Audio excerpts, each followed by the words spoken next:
स्वामी जी, मेरा एक दोस्त है जो हिंदू है, उसकी लड़की एक मुस्लिम लड़के से प्यार करती है, तो क्या आपके धर्म में ये सब अलाउड है?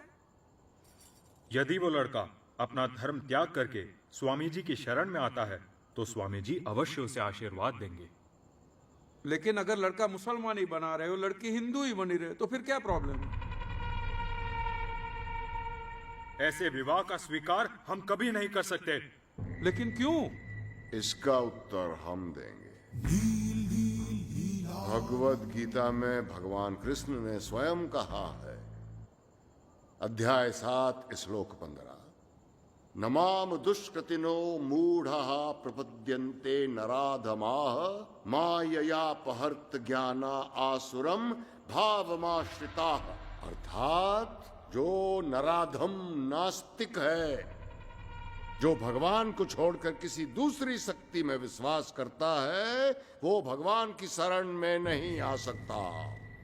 महाराज, इस श्लोक का अर्थ ये भी तो निकल सकता है ना कि जो लोग संसार की मोह माया में फंसे हैं, जो भौतिक सुखों से प्रभावित है, वो मेरी शरण में नहीं आ सकते। लेकिन भगवान ने उनके लिए भी एक अलग रास्ता बताया है, साइड में एक सर्विस रोड भी दिया है।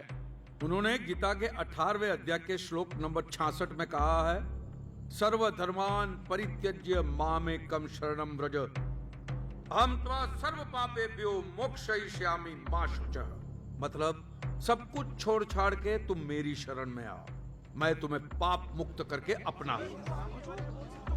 और यही बात कुरान पाक में भी कही है, सूरह यूनुस में भी कहा है, सभी सूरह में कहा है कि कोई भी इस्लाम कबूल कर सकता है।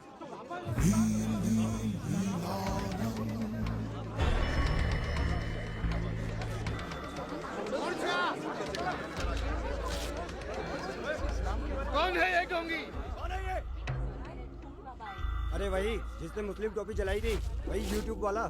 अब नमाज पढ़ो, पूजा करो, दिया जलाओ, अगरबत्ती जलाओ कि मोमबत्ती जलाओ, माला घुमाओ कि तस्बीह घुमाओ, सब कुछ पहुंचता तो उसी को है। तो फिर अलग तरह से पूजा पाठ करने वाले को अब नराधम कैसे कह सकते हो? जवाब दो। ये आदमी एक नंबर का झूठा है।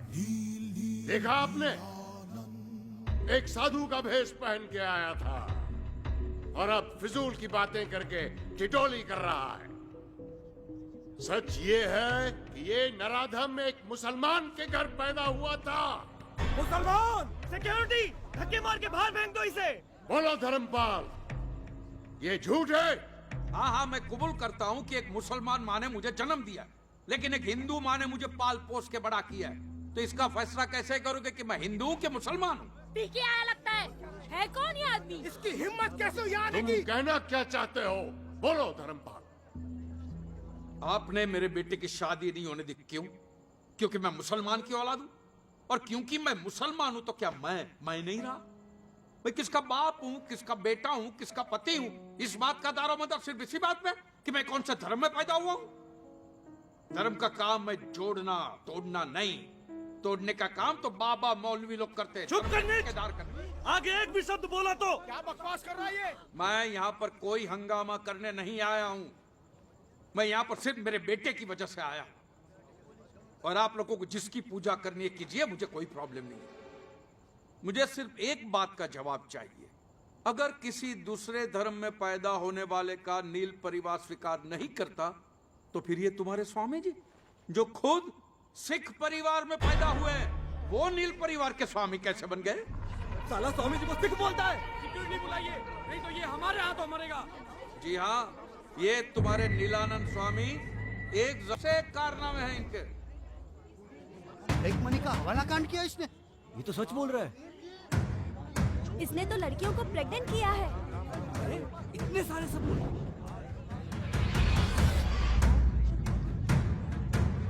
ये तो मंजीत मन चला है।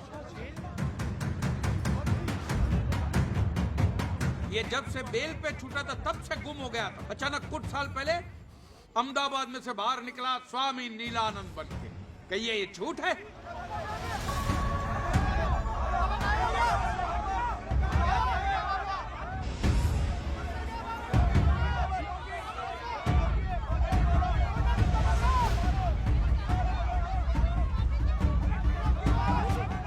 दिखा दीजिए। साला कायर भाग गया।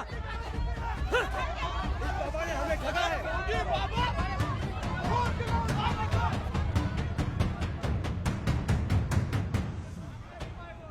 नीलेश्वर? नीलेश्वर नहीं, बद्रीनाथ पांड्या।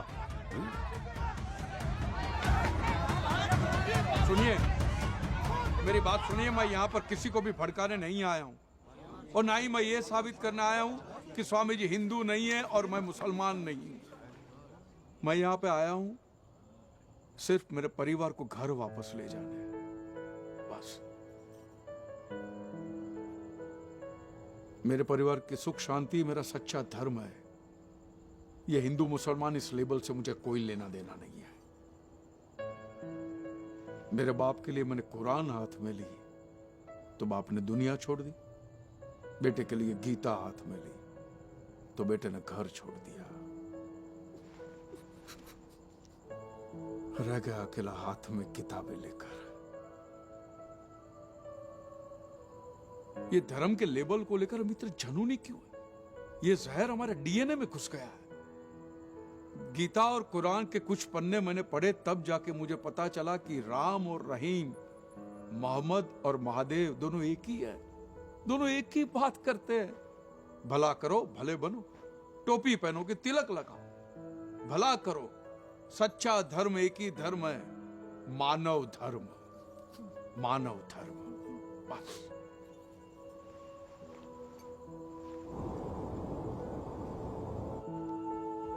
मिस्ड यू पापा।